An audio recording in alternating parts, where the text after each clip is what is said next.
Hey, hi, my name is Chris. Every day I do a vlog, I do it for 1,000 days. So if you could like, subscribe, or maybe hit that notification bell, I'd really appreciate that. Or maybe hype my video, that would be awesome. Thank you so much. Today I'm going to talk about trauma, and it can really lead to further trauma. I guess I'll give you an example, and this is a real example. Some years ago, not too long ago, my father died. He passed away. And it really resurrected old feelings that I had about the death of my mum back in 2000. And it really hit home about how short life is. And it really, I guess, made me feel very emotional about the past, about my life with my dad, and the impact that he had on my life. I think for me, it resurrected an awful lot of feelings. Like I say, the passing of my mum some years before my dad, and ultimately when my father died, it left a void. And I guess when you feel empty inside because of the loss of somebody, so that loss generates the friction of trauma.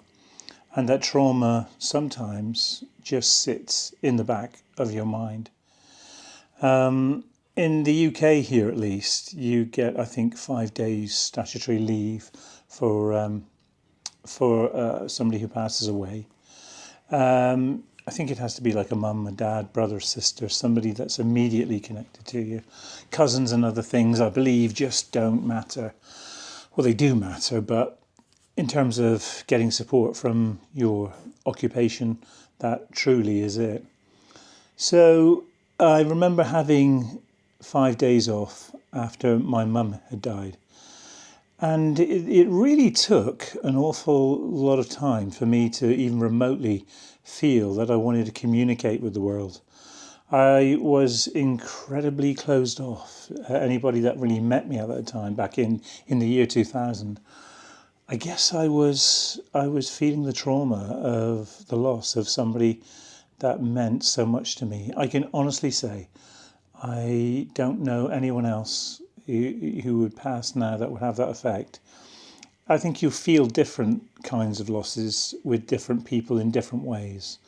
And it really is measured by the amount of impact they've had on your life and how they've meant to you and how you felt. So when my father died, it resurrected all this trauma of my mother passing. And when I say trauma, I meant just the upset, the upheaval, the emotional sort of feeling that I had about losing her. She was my confidant, my friend, my best friend. She was just everything. I would share absolutely everything with her. We joke, we laugh. We always had a close relationship, even as a kid growing up. So that loss really was seismic. So when my dad passed, it was still a similar seismic event, but very, very hurtful. And all those other feelings came up. And what I mean by is when trauma creates more trauma sometimes. It can affect your decision making, even if you really don't believe that it can. Now, I'm of a Christian background, and I have strong beliefs about life and love and all the things that life can afford us. But I really felt that my father's passing made my decision making in some of the decisions I made, I wouldn't say flawed, because I'm at a wonderful place in life and those decisions have helped me to get there. But the decisions that I felt that I'd made, some of them, I would have made in a different way. And I think the trauma, the upset, the hurt, the feeling that you have when you experience that kind of loss it can really make you feel somewhat somewhat different. I felt very much that in terms of some of my decisions that I was making for my life, I wouldn't necessarily have made them had I not had that loss. And it's very easy, isn't it, to reflect back on life and say maybe I should have done something different. Would have, could have, should have. We all have that ability to be able to look back and say, what would happen if I'd have gone right or left, and what would have happened if I'd have done just the opposite of what I actually did. But you can't really reflect back on those decisions too much, because all roads have led you to here. But had I not felt that loss, that trauma of that loss, I would have certainly felt that maybe I would have reached a different conclusion in order to propel my life in a different way. Now, I feel strongly that that things happen for a reason. Call it fate, call it whatever you want to call it, but it's life, isn't it? We all make decisions. We all have choices to make. But I think if you do experience or feel trauma, allow yourself to feel that, and give yourself time. If you've got any major decisions to make, you might want to put them off for a while. You might want to say, actually, I'm going to include other people in this decision making, just so I feel comfortable in the conclusion that I reach is absolutely the right conclusion. And I think that's healthy to do that. Maybe involve a brother or sister, a mum, dad, anyone that you sort of confide in, a friend. And it may well be, if you get a different sort of take on it, and it may well be they support you in your already made decision. But it's just interesting to know that sometimes trauma can create more trauma. So, for example, if you do have a loss or something that's happened in your life which has caused you to feel really upset, I guess the important thing is that when you've made that decision in the best of faith and ultimately it doesn't go the right way, I think we all would say to ourselves, what could I have done differently and how could I have resolved that?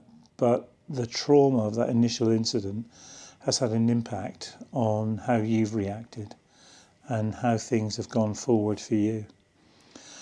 When I talk about trauma, I think really that it's about the hurt you felt about something that's happened to you. And that hurt, if it's a deep hurt, it can really affect you. You may not even realise that it's had an effect on your character, you as a person. And it may come out in different ways. It may present in a certain way where you just feel that you're really sort of closed off. I think for me, when I felt the loss of my mum and also subsequently the loss of my dad, it made me withdraw. And it's a bit like a hurt animal, I think. When you sustain an injury, you draw back into your shell, you lick your wounds, and every passing day, slowly but surely, you put your foot outside the door, and eventually, after some time, you end up outside. And I think that's a good analogy to make. It's after sustaining an injury, it's recovering from that, making yourself feel better, getting back into that better place where the hurt and the trauma of what's happened to you isn't going to impact on your operational side of your life. And it can affect so many different sides of your life. It can affect your relationships, it can affect your occupation, it can affect all sorts of things in your life. And one of the things that trauma, I think, can do, it can really propel people into say, drink, drugs, maybe making friendships with people they wouldn't necessarily befriend. Maybe it wouldn't be somebody that they'd connect with, but they connect with them because the connection makes them feel that void or that loss is being filled. And it's better to fill any void with the recovery of warmth and love and happiness and joy. But that takes time. That takes time to get there. And it takes time for you to, I think, feel better about your life and where you're heading. I don't think you ever forget the real true hurt that you feel about what's happened to you, or even the loss of something. But I do genuinely feel that it takes time, and time is a great healer. Time can heal so much for so many of us. And how you feel right now, maybe in a year's time, you won't feel that. You won't feel the sharpness of that trauma, and every day becomes a better day than the one before, and that's important to know that. So if you've got a big decision coming up, if you've got something major coming up in your life, it's worth, maybe if you've had some kind of upheaval in your life, maybe share that decision making with somebody else, see what they think about it, see what their thoughts are. Ultimately, it comes down to you, whatever you decide to do. But it's important, I think, to try and make the right choices. It could greatly impact on your future, and it could have an impact on how you live the rest of your life. After all, some decisions are irreversible, and once made, you have to live with it. Anyway, on that note, thank you so much for stopping by. I really appreciate you. If you could like, subscribe, or give me a thumbs up, or maybe hype the video for me, that would be great. And I'll be back again tomorrow as part of my 1,000 day challenge. Thank you so much. Look after yourself, and I'll see you on the next one. Bye now.